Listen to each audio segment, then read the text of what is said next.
Bakr ৰঙাপানীৰ এটা ঘৰত অগ্নিকাণ্ডত বহুতো আচবাব ভস্মীভূত।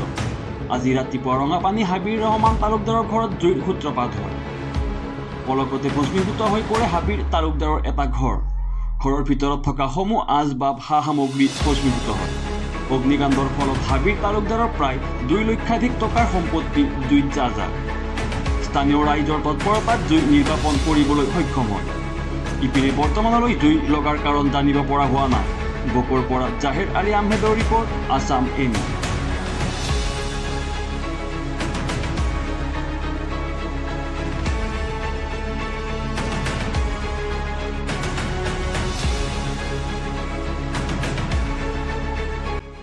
আমি ক'ব নোৱাৰোঁ, কিন্তু আমি ৰাইজৰ মানুহে দৌৰি আহি মানে জুইটো আমি নুমাই দিছোঁ। কেনেকৈ লাগিল, ক'ৰ পৰা লাগিল কোনো ক'ব নোৱাৰোঁ। জুইটো নিৰ্বাপন কৰিল নেকি? জুইটো নিৰ্বাপন কৰিল নেকি? নিৰ্বাপন হৈ কিমান টকাৰ ক্ষতিসাধন হৈছে?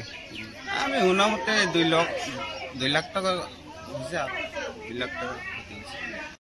কি ক'ব ইয়াত জুই লাগিছে? আমি 3 নম্বৰ দক্ষিণ ৰাঙাপানী অৱসৰপ্ৰাপ্ত শিক্ষক হৈবৰ ৰহমান তালুকদাৰ ঘৰত জুই লগা বুলি শুনাৰ ফলত আমি বজাৰত আছিলোঁ। বজাৰৰ পৰা দৌৰি আহি দেখিছোঁ জুই লাগছে। তেতিয়া আমি ৰাইজসকলে মিলি জুই নিৰাপণ কৰোঁ আৰু বৰ্তমান জুই নিৰাপণ হৈ আছে আৰু প্ৰায় 2 লাখ টকাৰ ক্ষতিসাধন হোৱা বুলি আমি।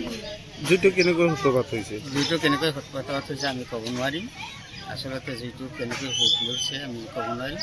আমি আহি দেখোঁ যে জুই লাগছে। সম্পূৰ্ণভাৱে জুই নিৰ্বাপন কৰা হ'ল। সম্পূৰ্ণভাৱে জুই নিৰ্বাপন হৈছে।